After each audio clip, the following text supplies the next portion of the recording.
Welcome to Season 2 of the Making Bank podcast, where we continue our exploration of South Florida's entrepreneurial landscape with host Keith Costello, co-founder and CEO of Locality Bank. Sit back, relax, and let South Florida visionaries guide you on an entrepreneurial journey from tribulation to triumph, sharing the very stories that have shaped them. Andy Smith, welcome to Locality Bank's Making Bank podcast. Well, thank you very much. It's a pleasure to be here and also in South Florida. So it's great. Thank you. Well, this is a unique episode. And because usually we have been speaking with local South Florida entrepreneurs, and I really came across Andy's profile on LinkedIn, and I'm start reading about what he's done and his background. And I was like, wow, this is really cool. And just reached out and said, would you be on the podcast? He responded right away. I was like, that would be great. And, so you came down from Atlanta? I did, yes. Yeah. So welcome to South Florida. We're happy you're here, and we're really excited to dig into your story. And so, like I tell, it's pretty, I'm not a complex person. So I usually just start with, where'd you grow up? Tell me about, your family, how you grew up, and entrepreneurial experiences that maybe happened as a young person. Yeah, definitely. Well, thank you for having me. It's a great place to be, and a great town of thriving entrepreneurship and fellow entrepreneur in yourself. So thank you. Thank you. So I grew up in a small suburb of Birmingham, Alabama. I was very blue collar oriented. So mom was a nurse, worked night shift. Mm-hmm. My dad was an electrician. He worked day shift. And so they were pouring into two young boys and sacrificing daily to get us an education, get us raised in the proper way, and to put food on the table. And we were probably lower middle class. I asked my dad now, did you ever feel poor? Did you ever feel, he says, absolutely not. Even though we were making the daily bread every single day. And it was a wonderful upbringing. So two very loving parents. And went on to go through high school in this little small town, but always had this burning desire to get out. I didn't know to get out to what, but to get out and to break through the mold of just barely making it by, just struggling daily basis, just not having a full dream and aspiration of where you're going to go. And so I had that burning desire ever since I graduated high school, went on to Auburn University, and then busted out of Auburn, came over to South Georgia, worked at a nuclear power plant, and busted out of there to go to Atlanta, where I could get into a different scene. When you were young and growing up, did you ever get involved in any businesses or jobs when you were growing up? You'll hear the story of the lemonade stand, right? So we had that. Okay. And we didn't know why. We just knew we were going to serve a local need, right? Mm-hmm. And people would stop and buy, and then tried baseball cards, tried flipping baseball cards. Same, some of the undertones you hear with the entrepreneurial journey, right? Never coined it entrepreneurial, never coined it, I want to own a business, right? Mm-hmm. Just, I love this thing of business and love kind of talking to people. And so it was interesting because I went into college life and university as an engineer, but I didn't, and that was only because my family said, hey, you can go get a great job as an engineer. You'll have a lifetime career. You'll make money. You'll provide a family. And so that was the first step of breaking out of the small town. Yeah. So you got that engineering degree in Auburn, and then you headed to Atlanta? So I went to small town of Vidalia, Georgia. Okay. Southeast Georgia. That's where the onions come from? That's where the onions come from. And there's a nuclear power plant there. Oh, yeah. And they were paying well out of college. And I didn't know what a valve looked like a valve that operates in a pipeline. I'm like, man, I'm this engineer, mechanical engineer. Let me go take a job where I can physically see and touch stuff. Mm-hmm. And soon to find out you're managing and overseeing the work of welders and carpenters and plumbers who have been doing this work for their entire life. And now all of a sudden, a young 21, 22-year-old comes in and is supposed to sign off on the drawings that they're going to go weld. So it was a super interesting experience to be able to kind of take, hey, I'm in this new setting, relate to the people, start to figure out how do I work with these people on a daily basis? So it was a super cool kind of early experience into what later became leadership, but got my eyes on it at that point. So one thing that's, I was reading about you is that when you were 16, you were working on an assembly line. You tell us, and that it changed your life. Can you tell us about that? I wish my kids could have a similar experience. So I worked from the time I was 16 and could have a job. I played multiple sports throughout the year, and also worked continuously. So I worked at a grocery store. That was an experience. Worked at the Office Maxes and the local stores, another learning experience. And then the year between graduating high school and going to college, there was a company that made fire extinguishers called Amerex. And they were based in a little small town, Trussville, Alabama. And you could go work 10 hours a day, 40 hours a week, 6 o'clock to 4 o'clock, buzzer sounds at 6 o'clock, and you had to be on the assembly line, hanging fire extinguishers on one end and taking out painted ones on the other end. And so it gave you a chance to stand up all day next to other human beings who were doing this job as their full-time job. I was just there for the summer, and learn their stories and learn what drove them, learn to discern what was real and not real, because you could hear all kinds of stories. Everybody was a former professional athlete and just, right? And so you're learning these things. And it just was another example of like finding a leadership ability and understanding people through those small little experiences. But the memory was during Christmas, the owner, the CEO, came in and gave everyone a $100 bill in an envelope as the present. And it was amazing. He stood up on this big bridge, looked down, announced this thing. It was super impactful for the employees. And it just gave me the first look of, hey, you can make an impact on other people's lives through business. And it was a super interesting experience, but it just kind of taught me that, one, I got to break out of this. Two, we all have a full potential. Let's go figure out how do we find that? What does that look like and how do we get there? And not put these limits on us. And three, you can make major impact through business, which I like. So it was the beginning of kind of the ingredients were starting to form, I would say. So that was like, boom, like kind of a moment where you said, that's interesting when you think about just handing that $100 bill out and the impact it had on all those people. Yeah. Really interesting. And because that gave their daily bread, and that gave them another big, and he gave it to every employee. So it was just super interesting to see how impactful it could be. That's incredible. So you went and you're working in a nuclear power plant. Yeah. And so I decided that, hey, I really love this business thing, right? How do I continue to explore that? And so I went and applied to the University of Florida, and they had a special program where you could do engineering and MBA once a weekend down on the campus with a group of 30 other students. I'm like, heck yeah, man, this gets me out of the town for a weekend. I meet new people, come down to Florida. Going to Gainesville. There you go. All right. Short in January, like it's awesome. And spent 18 months with this group. So we became great friends, great lessons, loved the university. And I'm working at a nuclear power plant during the day, studying at night. And I get to year 2 and I realize everyone that works here has left the small town, went away to school, Georgia Tech or wherever they went, and they've come back to now live in the small town where they grew up and operate. And it just gave me memories of what I came from. So small town, I was wanting to break out, and now I had found myself in another small town where I'm now sort of trapped, sort of in a box of just, you're going to go through operator school, and then you're going to come back and be a manager, and then you're going to compete for 1 or 2 or 3 of the top jobs in the plant. And then maybe if you get the big town, you'll move to Atlanta or Birmingham where the corporate offices were. Okay. I was like, man, this is a fixed pattern that I don't really love. And so started looking for a job. And I'm like, I love business. I love this MBA thing that I've now gotten. Is there a way I could combine the two? A love for business development, a love for business, and a love for technology. And I found that through, and it took a lot of time, but I found that through a company in Atlanta, which is a Belgium-based company who had a small little entrepreneurial hub, and they were taking products, early stage products, and taking them to market. So I made the jump. We moved up. My wife and I moved up to Atlanta, and then started with them.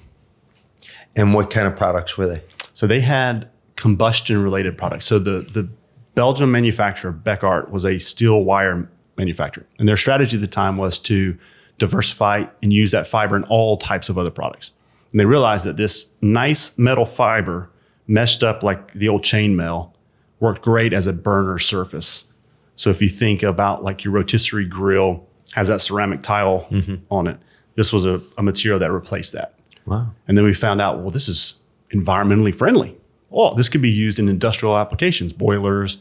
And so they hired two guys when they were starting to they hired two of us. One took the boiler product line and covered the Northeast United States. And then I took every other product for the rest of the United States.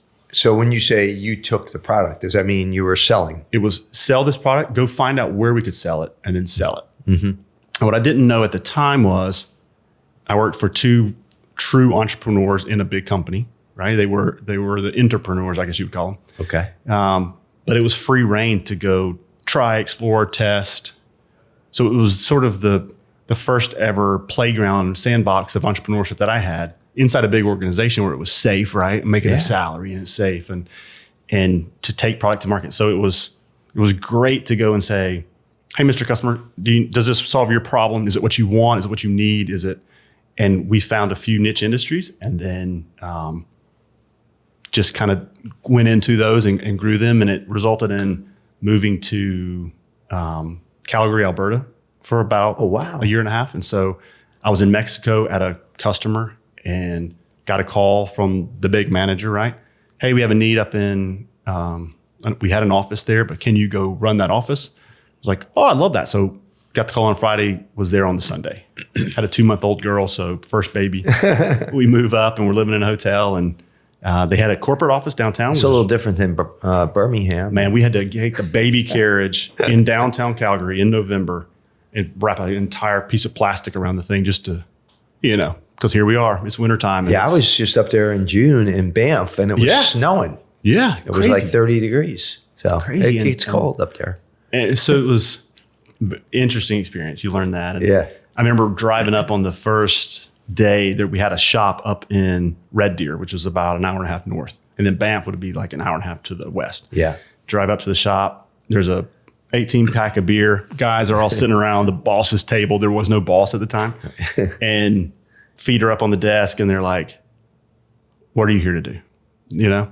And so again, another thing of people relationship is that you've got to figure out, meet them where they are, figure out what are their concerns, their limits, their things, and help them. So it was learned a ton. Spent a lot of time in the field, a lot of time doing the job and just navigating it all. I love that idea of the sandbox, the entrepreneurial sandbox, so you got to really within the kind of the safety of a company, really test your entrepreneurial skills. And it's cool. I didn't know it at the time, but that's like when we try to hire people now, we look for that entrepreneurial skill set because you're a problem solver. You're taking initiative, right? You have some drive to you. Like those, just a few simple metrics and traits can propel you in an entrepreneurial career or even inside of a company because it gives you, they're just self-starter.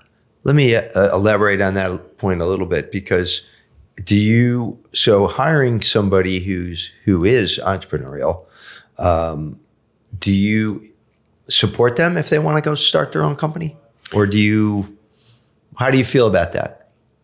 I've changed my feeling on it. Okay. And I started with, we have produced a lot of entrepreneurs through this journey. And I started my first company in 2007. Okay. And from the spawn of that, what you find is that employees oftentimes see the sexiness of entrepreneurship. The results of all the fruit of this labor. There's a new car. Oh, there's a beach house. Oh, there's, the thrivingness of what an entrepreneur is doing, living their best life, right? And what they miss is all of the struggle, years and sweats and just pain that entrepreneurship is full of. And so I have found that people will step out into the role of entrepreneurship. And that's where they get the cold plunge of, it's now my money, it's now my thing. And I used to think about those entrepreneurs as competitors. And I would realize, that person, time was up with us. They went and started another thing and they're a competitor. I've changed my mind on that. Now it's supporting those folks who want to do it, leaving, because what I've realized is that we all have a potential in our lives. We all have an ability to do great things. And it's way more fun helping those people go thrive and do those great things, even if that's starting a business, because I think about competition differently now than I used to. And so I have made a hard 90 on that one in terms of like helping them thrive and grow in their own endeavor versus trying to knock them down or tear them up or, oh, you're a competitor, we're no longer friends, that kind of stuff. Yeah. Well, I think that's a real evolution. And I congratulate you on changing your thinking. I mean, I'm not saying one's right or wrong, but to be able to evolve in the way you think about things, I think that's a great attribute, to not just be locked into one way of thinking. I think that's the major trait of an entrepreneur is open-mindedness and the ability to be willing to maneuver and change your opinion, your thoughts related to, I mean, we all have our core belief system, but then after that, it's an ever-changing, ever-growing world out there full of all different types of people who are not better, not worse, just different. And the more we can celebrate those things, I find that if you had to put the word around open-mindedness is a huge one. So tell me about stepping out of the sandbox. How do you decide to go from the sandbox to the real, to starting a company? By nature, I'm very optimistic. And I found myself in 2005, 6, leading up to 2007, as this complainer. I'm never happy. I'm in the job, can't figure out why I'm not happy, but I'm not happy with the boss's decision to do this. I'm not happy with why aren't we doing this? Why are we doing that? Why is being an A+ rated performance review get you 4% of a raise versus whatever? Like, I was just frustration. And so my Matrix boss at the time lived in Europe. So he was over in Europe working for the same division that I was working for. And he's like, Andy, I'm leaving. My time is up here. I was here for 4 years. And why don't we start a business? I'm like, yeah, let's start it.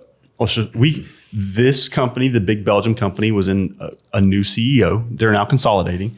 And our little product was an outlier. So let's just see if we could. Our goal was one thing: make a paycheck, just enough, $60,000, $70,000 to feed the family.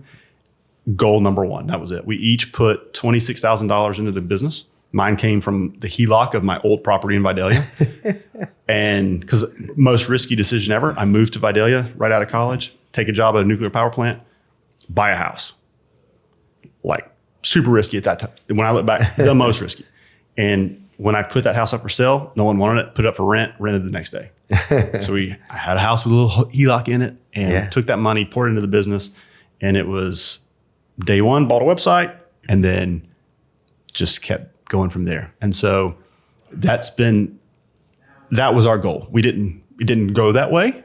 There was lots of barriers in the early days, but we started out with just a goal of make a salary. And what was that business? So it was a similar business to what we were doing at the big Belgium company. So we were going to take we called it a clean enclosed burner. So a big burner that replaces the big flare stacks that you'll see. So you had a refinery, you'll see a big candlestick and the big flame coming out the top. Okay. We had a unit that would do that, but fully enclosed. And you were selling these to? We could sell those to wastewater treatment plants, landfills, oil and gas, the mining industry. And so we had a few projects that we thought we were going to, use as our first fundamental projects. We got none of those. Mm-hmm. So we realized in like month 3 that here we are. We started in August. We didn't win any of those companies. We've got a brand. We're building that up. At the time, social media wasn't around or just beginning, but it was, we're calling customers, we're emailing customers, trying to get our product out there. Yeah. And I'm the only one in the US. I'm the business development side and we had a technical founder. That's what he was. And so we were just hustling for anything we could get. And then we got the lawsuit from the big Belgium company who thought we were competing. So that came in, a knock on the door, and I was served paperwork of like an 80-page book. And it was basically like, hey, we think you're competing. Here's all the claims. So now we're dead. Yeah. Took $10,000 just to put a retainer down on an attorney. Wow. And so fast forward through just faith and perseverance, we end up settling that. And we settled it. This is super interesting because we settled it by giving them the non-compete on that product because we had no money. We couldn't continue. Right. that forced us to find another product that eventually would become the one that we were able to sell and scale the business and then exit from. So out of that like scary moment came the idea of a new product. Exactly. And I think that's the place we get to as entrepreneurs on this journey is we hit that obstacle and the entrepreneur is going to then push through, find a way around it, have the right mindset, the right resourcefulness to then maneuver. A non-entrepreneur is going to stop. That's the big difference because that's what separates, I think, the true entrepreneurs who are out there going to make it at most any cost versus hit an obstacle. This wasn't the right thing. Yeah. Go get a job. I'll go back to the power plant. right. Just go back to Vidalia. Yeah. Yeah. Because I mean, when in my career, like when I took that job at the nuclear power plant to my family and to people back home, you had made it, man. That was awesome. Yeah. When you take the job with a Belgian company, you're a bonehead, dude. You just increase your risk with a Belgian company. Like, what are you doing? And so now you've introduced risk. When I left to go start the business, he's lost his mind. The guy's crazy. Like he's risking everything. Right. It's a very different steps and very different transformational thoughts about was I a quack or not? All those things. So I've heard like Jocko Willink talk, and he says when something bad happens, great. Yeah. Right? You know? And because if you have that attitude, you figure it out, right? You say, oh, this is, it's good, bad, whatever. Something happened. You can either say great, or you can say, oh, that sucks and I'm ruined. Or you can say, oh, I'm going to do something else like you did. So you went on to this new product, and then tell us how that evolved. So we kept chiseling away. We had some inroads at Shell, the big oil and gas conglomerate, and they had the perfect combination of environmental person and engineer mixed into one. We got into that person, and they ended up buying a few units. So we had to put into the price that we would, we could hire our first employee in that quote. So in our quote was enough money to hire our first employee. So we went and started interviewing, and we're in Atlanta, so we interviewed Georgia Tech because we're looking for a project manager. Interviewed the whole day, and then the very last interview was someone who was willing to work part-time. Good engineer, willing to work part-time. I'm like, oh, perfect. You cost less. Come on in. And so poured into him over the course of 2-3 years. He became a phenomenal rock star of an employee, but you had to go through every single chiseling of teaching him all through the mistakes and everything that you're going through. Yeah. And so got a second job, ended up getting a customer down in Mexico. So we sold 36 units, and these would be anywhere from $10,000 to $500,000 for the units. Got some units down in Mexico, took that order in pesos, which I would never do now. But again, risk, right? And you're just sort of, you're running a little bit on naiveness. And then we got a phone call. And so now we're doing $2 million a year. Now we're doing $2.5 million a year. And then in some month of 2009, I get a phone call, and it's like, hey, Andy, this is Alice. I'm the purchasing manager of Continental Resources. And we saw your quote. We want to buy as many units as you can make. Wow. And he goes, there was silence, and he goes, I hear you breathing. Just get back to me with delivery and what you can do. And what was happening was the regulations were beginning to change. They had a forward-thinking environmental engineer who was ahead of it. And I mean, we realized was our who we're out targeting. And we ended up going back, and that took our business from 2.5 million up to around 10 million over the course of the next 2 years. So we were now in 2012 doing $12.5 million of revenue. Great profit margins. We had started 7 companies under the umbrella. So we had a service company, a manufacturing company, a real estate company. So we had all these little companies, and I got a letter in the mail, and it said, hey, we want to buy your company. And I'm like, you can buy a company? I'm like, you don't sell a company. Like, nobody's going to buy a company. And I just tossed it. And then it sat in a stack of papers here. And then a month later, we get a phone call from a strategic buyer who said, hey, Andy, we want to acquire your company. It was a partner of ours. And I was like, oh, interesting. Okay. So pulled that paper out, made the phone call. And so now we had a private equity buyer and a strategic buyer. And it was me talking to them both, having no understanding of deal flow, nothing, totally outmatched. Yeah. And So I'm like, you trade on 6 times EBITDA? What is EBITDA again? Okay. And then you're willing to pay this and wonderful experience. We ended up going with private equity because they were an Atlanta-based company. And then went all the way up. The only requirement we had was the deal has to be closed by the end of December because the tax laws were changing. And so it went all the way. We allowed it to go from March all the way to the very last day of December. And that's when we exited. And that was December of 2012. Wow. Yep. And so then, I mean, the deal was on and off multiple times. It got restructured multiple times. And I remember just sitting in the big office, almost shaking because it's your baby. Yeah. And people are talking bad about your baby. And you're like, wait, I built this thing. So we were 50-50 whether we should sell it or not. The reason we did is because we had reached a point in maybe my ability at the time to feel comfortable now scaling a business. So we've got a business from launch phase to momentum phase. But how do you go through momentum phase? And I had not flexed that muscle ever. I didn't have that skill set yet. And so I always describe it as a train was on the tracks and it was just so fragile. This was our chance to say, let's take a few chips off the table and give our family a generational change that's never happened before. Yeah. And so that was end of 2012. And then 2013 began a 4-year journey of now working for private equity. Okay. Before they exited again. So you stayed on and worked in the company with them? So it was, my biggest takeaway there was young entrepreneur selling his baby, now going to work for, Harvard graduates, Ivy League school graduates, people who were private equity bound. They just they could do numbers in their sleep faster than I could awake. And so I thought they were right. Like I always assumed, you must be right because you're so smart. You guys are so smart. You got a Harvard education. And I never pushed back on anything. So I just kind of got sucked into the lazy pond. And that was good and bad. We ultimately grew it up to about 24 million in revenue and then got crushed when oil and gas got tanked in 2015-16. So we had a ton of leverage we put on the business. So ended up exiting to a strategic buyer at that time to keep, and the brand's still alive today. And so super proud about that, but it was a journey, a learning, both sides of the table. Wow. Both sides. So that company sells again. And then what do you find yourself doing? Throwing the football in the front yard with my time was probably a 4-year-old. And the neighbors were like, does this dude not have a job? Like, what's he doing? And I was too like, I need to be doing something. I'm supposed to be doing something. What am I supposed to be doing? And an employee calls and says, hey, Andy, a former employee.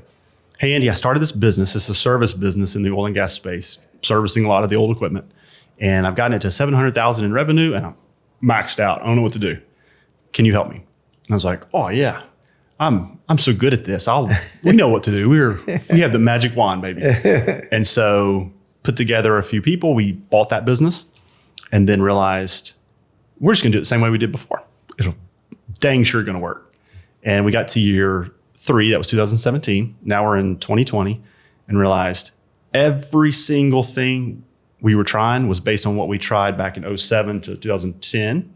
We were complacent. The world had changed. We had not changed.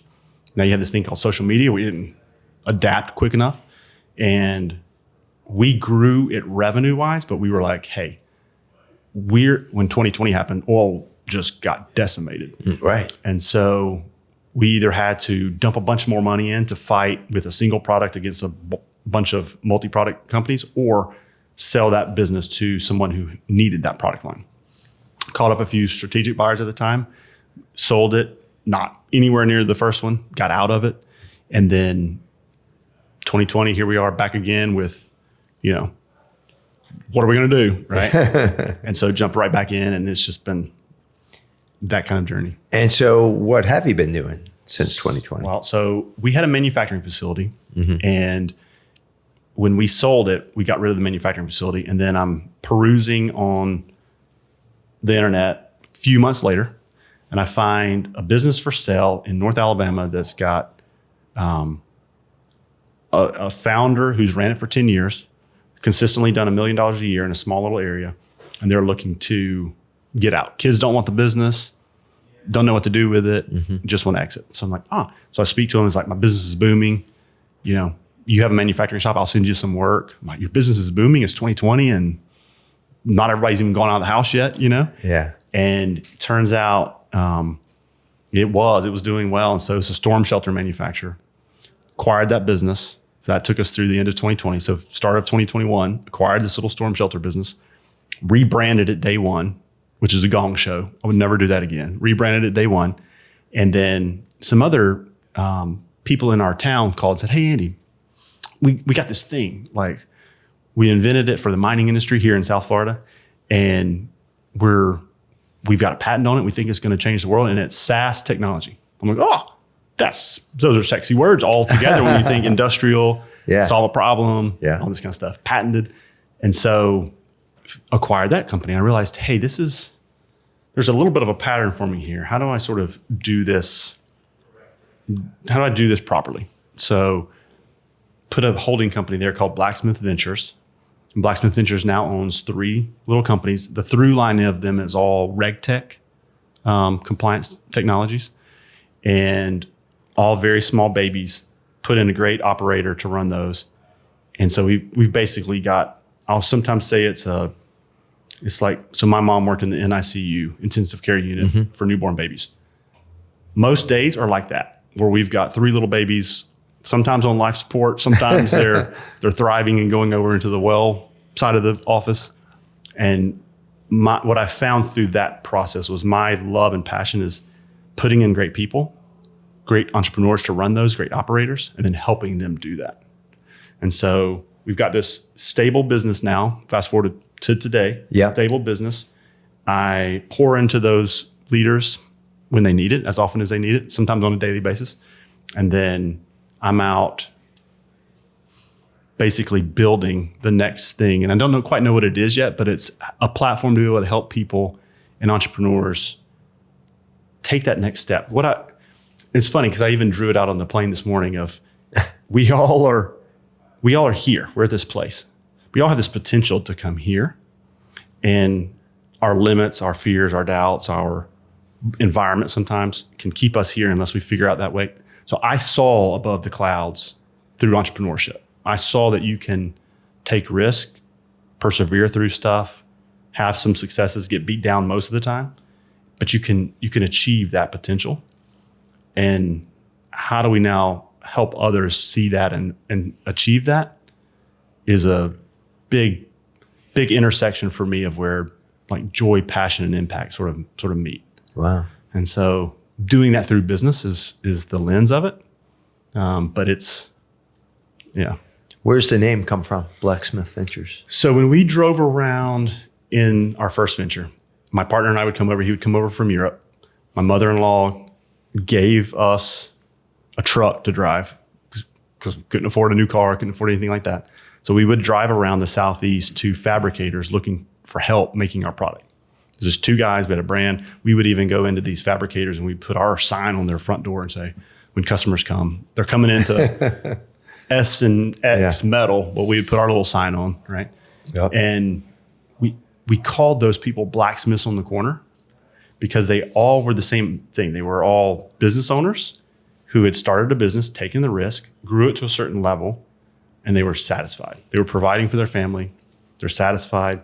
The only thing they probably knew to do at the end of their journey was, let's just lock her up and it's been a good ride and move on. So we just met all these business owners and it was like, So Blacksmith Ventures was the namesake to say, how do we honor that? How do we help that entrepreneur who is like the founder that we acquired the business from? Like, in fact, all of them that we've acquired is you've got a founder, an entrepreneur who's gotten to a certain level. They get stuck and they don't go any further, or they don't know how to exit their business. How do we then give them the platform to do that or to continue to grow it and break through? And so that's Blacksmith Ventures. That's Blacksmith now. Ventures. And that's your business that you're running. And then do you take an ownership, obviously you take an ownership stake? Do you provide capital? What are the things that you do for these? And there's 3 companies right now? There's 3. And it's interesting. We had to learn, I had to learn this firsthand. Mm-hmm. So I did not ever learn to fundraise because in our first venture, our second venture, we we had negative working capital. So we would sell a job, we would get some money up front, we'd get some money at stages, and we would get some money and then we'd ship. So we always didn't need extra capital. And so never developed that muscle, just always knew we could sell more systems and we would grow. So venture number 2 comes and we just put our own money in. So that was how we funded it. Venture number 3 comes and we're starting to see all these deals. Entrepreneur needs help, early stage entrepreneur. But they're like, yeah, we can't pay you, right? We have no money. We're just starting up. We're tight. Will you take equity? I realized that at first I didn't have an answer for that. It was no. I didn't know how we could work together. Now we figured out that there are methods to helping founders grow and scale their business through either fee-based or equity-based. So we don't have to own it all the time. And we can more help them thrive and we just come along with them. And what kind of things do you help them with? What I've realized is that every business, if you look back to the very beginning, it's the same playbook. And so where do we start? We start with the right mindset and we have to be resourceful. Those are 2 big pillars. And then diving into the business is like, are we focused on the customer first? So let's build out that attraction system first so we understand what the customer wants. A lot of people start with the delivery. Hey, I've got this great product. You're like, but you missed the opportunity in the market. So you're going to waste a lot of time and money getting to that place where now you understand what they want. So it's starting with the customer, understanding what they want, helping them build those systems, build the nurturing systems, helping them convert, right? And then deliver. And now we're, I would say, blessed with this tool called social media, right? That we can now do that at scale. We have systems we can build at scale. And so the world for a lot of people has passed them by when you think about social media. I mean, how do you do it? What do you say? I'm not brave enough, right? And so it's mirroring how do you put in the systems in your business, have the courage to do it, and how do you go tell your story? That's the things we're trying to encapsulate and then help with a founder. Incredible. Yeah. So do you then, and I'm just, so you're different than a private equity, really? Or we are. We realized that we don't have a fund. Yeah. And that's preventing us from doing this at mass scale. Right. Like a private equity model would. Yeah. And so we're really just a holding company who sometimes on certain days looks like an incubator.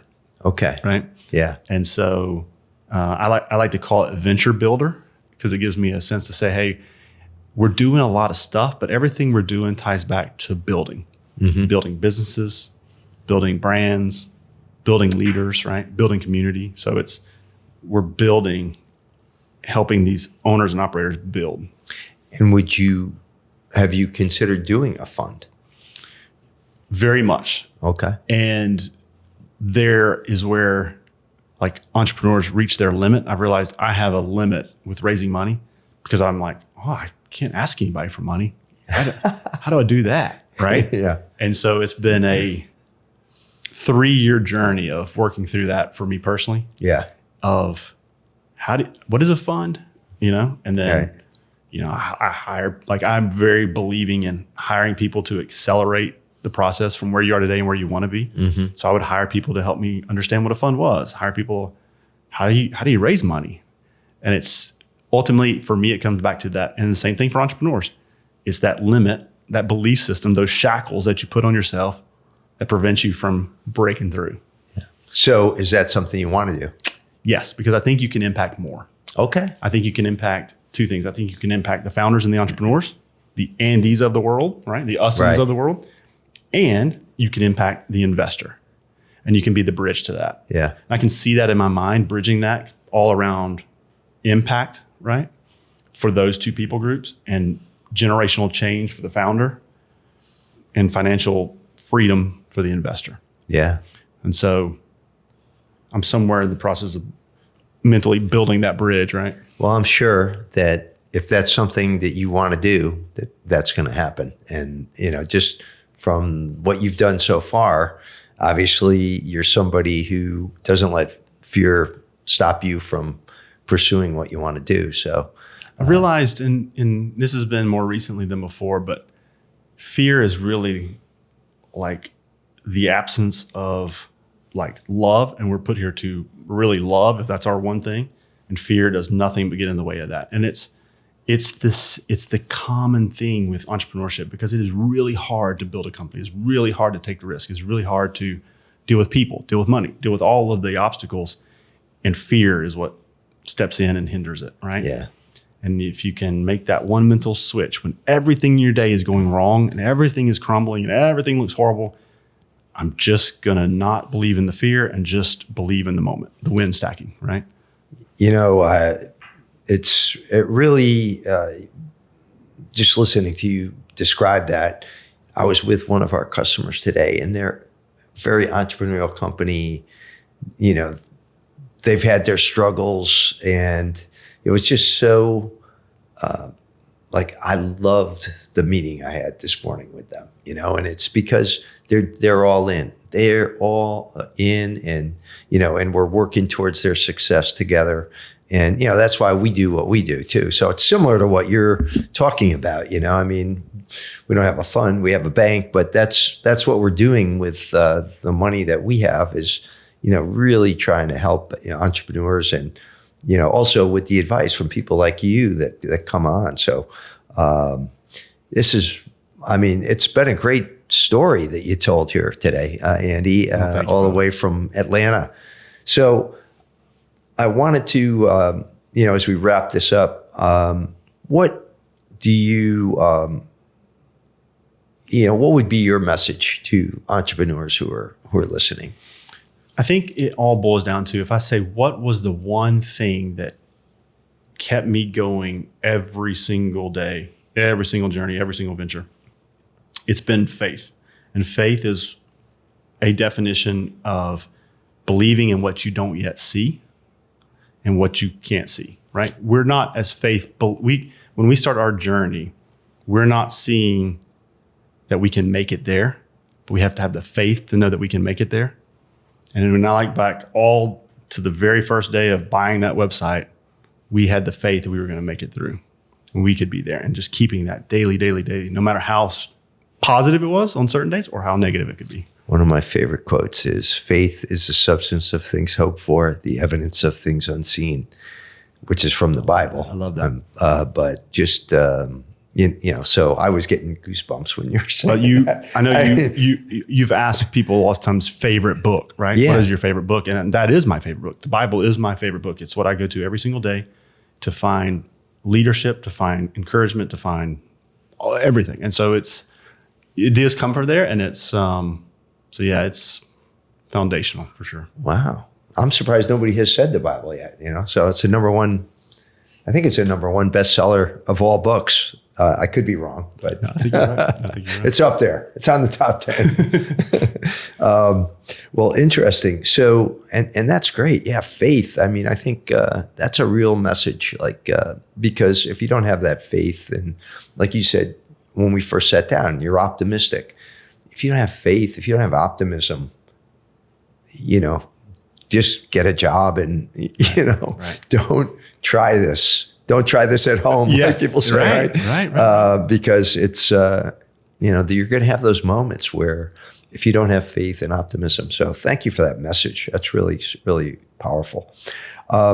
So is there anything I didn't ask you? Because you've had I could go on and on. I've got so many notes here. Is there anything I didn't ask you that you'd like to mention before we go to the lightning round? No, I don't think so. I think I am by nature a visionary kind of guy. So there are implementers and there's visionaries, and I would say find your tribe, because I am not a solopreneur, and I cannot be a solopreneur. So I have always had to find the right people. So be very intentional about finding the right people would be a message I would give to an early stage entrepreneur, even a late stage entrepreneur, is find the right tribe, find the right people who can come along on this journey with you. And it starts at home for me. I mean, my wife is the last person who wants to know anything about any of these ventures.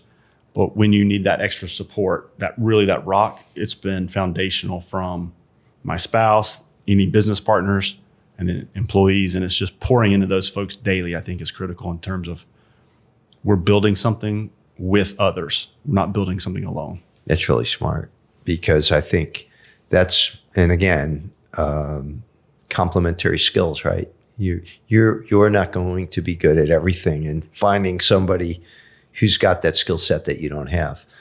But I like the other part of that, which is shared values, right? Yeah. So complementary skills, but you're thinking the same way in terms of values, and that's a great partner. It's a trap for entrepreneurs, in fact, is believing that they can do everything and they are really good at everything, and that will limit scale. So I've seen multiple businesses where they will start to grow and start to have the opportunity to scale, but the founder's inability to let go and bring on the right people has hindered or limited that potential.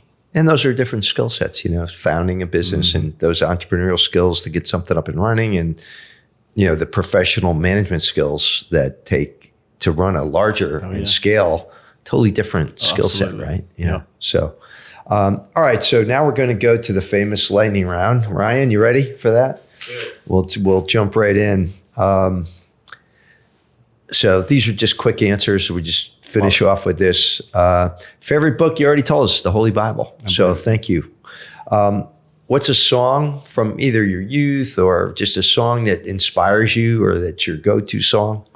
Ooh, that's a good question. I would say it is anything from the late 80s. That's where you got to pick one. Come on, Andy. I'm going to go with like Ice Ice Baby or something like that. Okay. Because my kids, Vanilla Ice, my kids have brought it back. So now Okay. I know every word and they're trying to learn the words. And I'm like, yeah, I'm the cool dad now. Okay.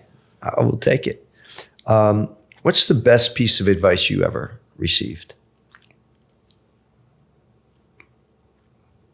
I would say believe in yourself. Trust in who you are. Be who you are. I think that's we all have this great potential, but be who you are.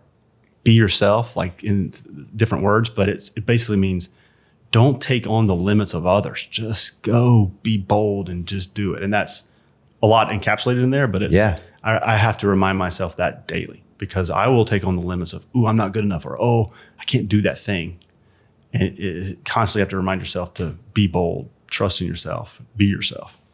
And did you have a mentor? So I had a business partner. Okay. Until 2020. Okay. And then I hired my first ever mentor because I didn't know how to find a mentor. Didn't have the courage to ask somebody for that. Yeah. So the right person came into my life at the right moment, and started working with that person. And now the person runs one of our companies. He loved the whole Blacksmith Ventures concept and is part of the team now. Great. Very aligned in terms of what we do. But it's been, at that moment, was a changing and a tipping point for me of growth. And Steve Noodleberg, another local great mentor of mine. Love him, and he has a different, I have just a ton of alignment in terms of his methodology and thought process. So I have been on the journey from 2020 till now of enjoying and thriving under mentorship. Great. Whereas before I was a bit of a lone bird doing it on intuition. And I have just found that, one, you live a fuller life when you start to discover who you are and you have the right mentors. Two, you don't make near as many mistakes. You're bolder and you get where you want to be faster. Yeah. Awesome. How about favorite movie or, Netflix show or anything you can recommend? So the original Top Gun has always been what I say is my favorite. And now the new one comes out. So we have both added pleasure, but which one you like better?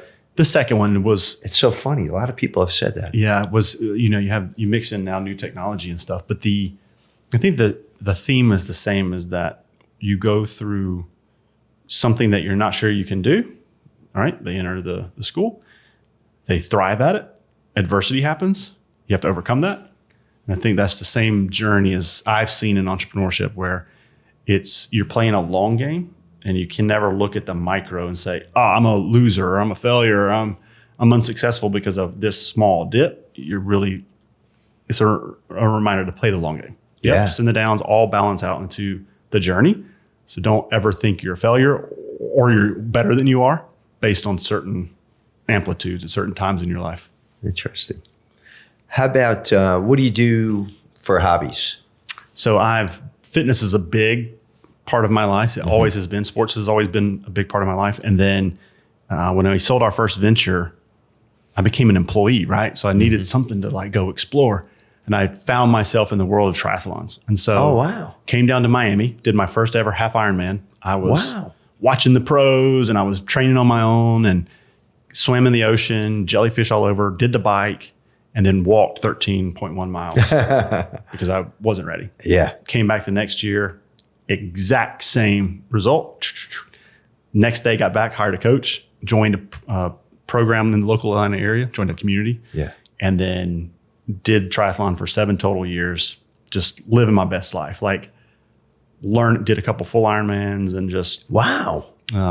Couple full Ironmans. That's really impressive. It was similar to entrepreneurship, right? You're embarking on something that you don't know. You're curious as crap to learn about it.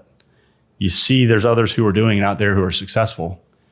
And you just keep fighting through all of the hard stuff, right, to get to whatever that potential is for you. And then 2020 happened. I tore my meniscus putting a sock on in the bathroom. Oh, man. I'm like, holy crap. My kids are now getting older. And I'm like, now I'm just going to exercise. So I exercise daily, but it is part of the refreshing for me to, I think better. I have great ideas when I'm out exercising. It's a neutralizer for me. That's interesting. So just, I find like when I'm running that I have like incredible ideas. And I don't run as much as I used to, but I try to run at least once a week because it's like just such an idea generator for me. Absolutely. But, and I've done some triathlons, but I never did an Ironman. So for anybody who doesn't know Ironman triathlon, I mean, that's like a 12-hour, you're running, biking, swimming, you're doing a marathon run at the end. 112 whatever total mile miles, bike ride, a 2 and then over a 2.2 mile swim, I think. Yeah, 2.4 mile swim and 2.4. Wow. 112 mile bike and then a 26 mile run. Yeah, so that's a lot. Just saying that creeps me out right now. So that's yeah. So that's great. How about if you could have dinner with any person in history, living now or dead, or who would that be? Ooh. The name that comes to mind, I think, would be maybe Abraham Lincoln. And I think the reason for that is because there was such a transitional point going on, and how to dig into your personal character and be the spokesperson, the leader, the influencer that he was at the time, and how to discern and choose from two competing things that are going on. And just so that I think someone like that who has that different perspective would be cool. Yeah, that's incredible. Do you have a new skill you're learning at all? Social media, brother. I've been focused on that sucker for we were talking about it 2 years now. Has Noodleberg been helping you with that? This month. So we found each other through LinkedIn. Okay. Amazingly enough. You and Steve. Okay. I set out 2 years ago to. Well, that's how we found each other too. Yeah. The power and to be consistent on LinkedIn, posting something every single day. And the first long period of time, months and months and months, would take hours just to generate an idea of what to post and how to post it. And what I realized through that was, don't give up. Be consistent. Whether it's resonating or not, you're building up muscle. You're building up consistency. And then fast forward 2 years, I'm sitting here with you, which is fantastic. Yeah. Met wonderful people from all over. Sure. And just, I've learned this, and I gobbled this up a little bit between Steve and Mark Noodleberg. So we put out content to make connections. We make connections to have conversations, and then conversations drive opportunity. So love that. Is that a Noodleberg nugget? Are you gonna? It was a little bit from. It's a Noodleberg nugget somewhere in the household, but a little bit from Mark, a little bit from Steve, and then a little bit. You put Andy sprinkling something on. I'm like, oh, that's so right, because that's what we're doing. And so, trying, learning. I always like when I listen to podcasts, I'm listening to the cool kids are out building these businesses, making $2 gazillions of dollars overnight with all their fancy tech. I'm like, how are they doing that? So it's the world is changing rapidly, and so I love being a student of the game with all of this changing. Great. So tell us, how can people get in touch with you, Andy? So I'm on, I think, every platform at Andy Smith Life. Okay. And then andysmithlife.com.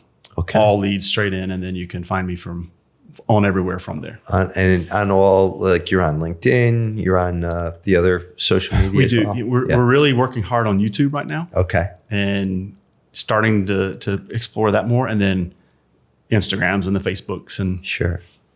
I can't break into Twitter. I keep trying, but it's sprinkling drops of water in the ocean. Yeah, Twitter's crazy, or X now, right? Yeah. What about TikTok? So in 2020, we're hunkered in for the COVID, right? Yeah. And my kids know of this thing called TikTok. They're not on it. We won't let them be on it, but we have a place over in the panhandle of Florida. And so we stayed there for the 3 months.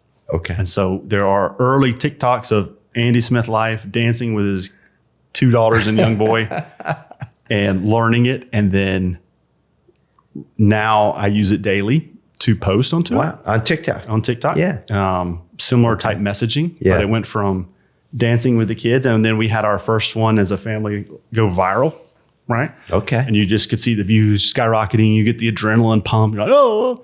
And then, so it is definitely Interesting. used to make fun of me or the kids, right? But it's an interesting platform. It's how it builds, how the algorithm builds your tribe and your community versus the other ones is really different. And so, Cool. we're trying them all for sure. All right.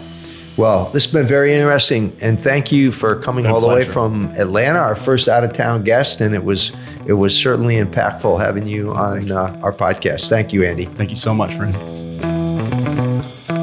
Thanks for tuning in to Locality's Making Bank podcast. Be sure to subscribe on your favorite podcast platform to catch the latest episodes, and visit localitybank.com today to learn more about all the benefits of banking local.